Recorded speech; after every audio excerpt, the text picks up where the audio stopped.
chance this weekend, and you get to play in the Indigenous jumper. Talk us a little bit about how the girls are feeling ahead of this weekend. Yeah, obviously very excited after the game. We haven't come together yet, so tonight's our first training session back together. And yeah, just found out about the Indigenous jersey, which is awesome. I know the girls love the design and they love playing in the jersey, and yeah, it's pretty special for all of us to be able to play in that again for the grand final.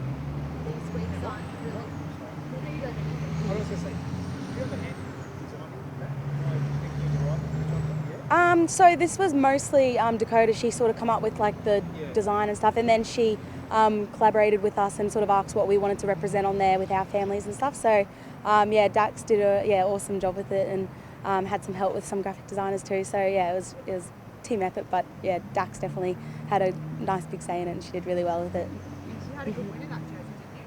Correct me if I'm wrong. Yeah, we've had. Freo? Yeah, we've versed Freo in that jersey for Indigenous round, and yeah, we have played quite a few good games in it. So yeah, hopefully some good luck to come into the grand final with it. These weeks, Ali, might be foreign to a few of the girls in the team, but to you, like, this is the third time you've prepared for a grand final. Yeah. What's the advice you probably have for those younger ones like Dakota that are all new? It's all new to them. I think it's like the same as usual. Like you sort of hear it over and over again. Is you don't really change your routine going into the grand final week. You don't try and do more than you have to. You can't really get any more sort of fitness gains or anything like that within a week. So yeah, just going into it the same preparation that we have for every game this season, and then obviously on game day playing your role and going through your normal routine and all that. And at the end of the day, it is just another game, but at the same time, it's also not. There's a lot more pressure. There's a lot more riding on it. Like it's the biggest game of the season. So there is definitely going to be nerves, especially for those younger girls. But I think just as a team, we've just got so much experience around the whole group that we can sort of bring each other up and hopefully perform on the day. What does playing at Adelaide Oval kind of do? You obviously played them here at Metricon back in year one, but to play it on their turf, they've been very hard to beat at Adelaide Oval.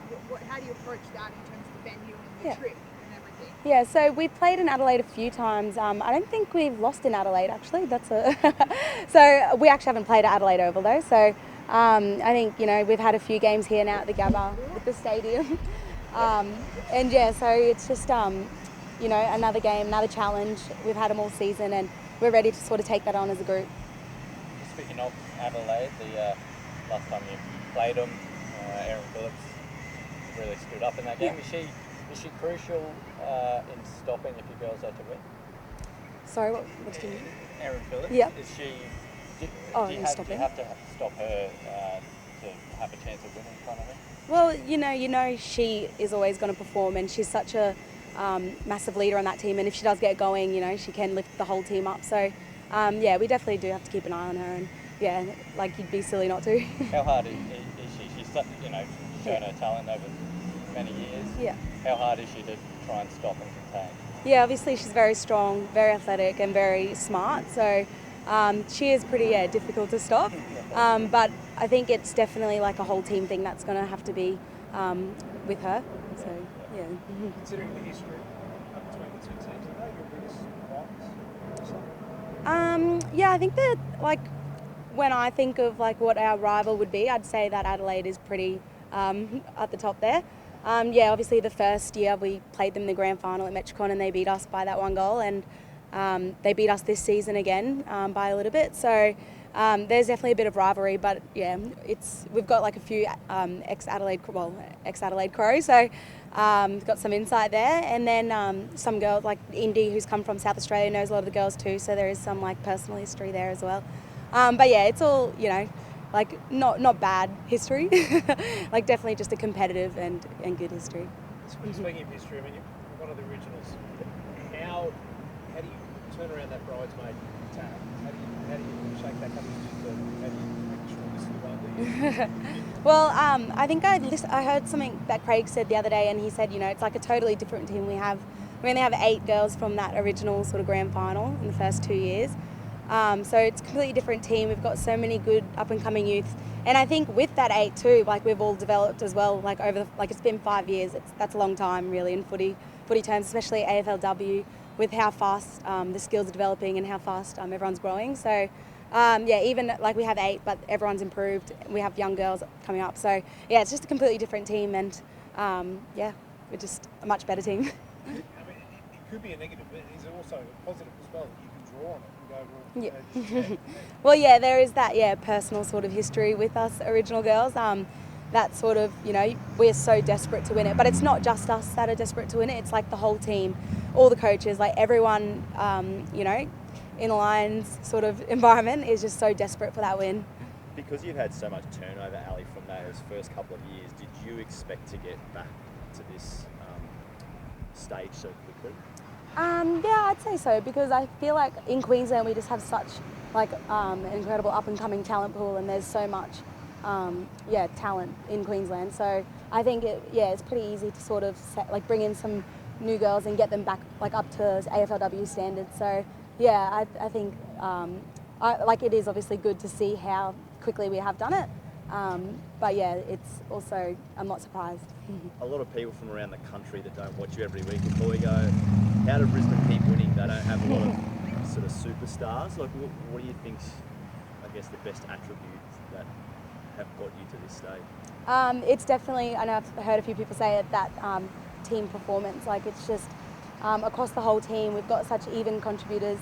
And, as I said, some older girls are stepping up, some young girls are stepping up. It's just everyone playing their roles, even contribution, and Ali, I think the verdict's still out on Chelsea Randall's availability. I think there's a bit of a storm brewing over whether they're going to bend the rules for her this Saturday.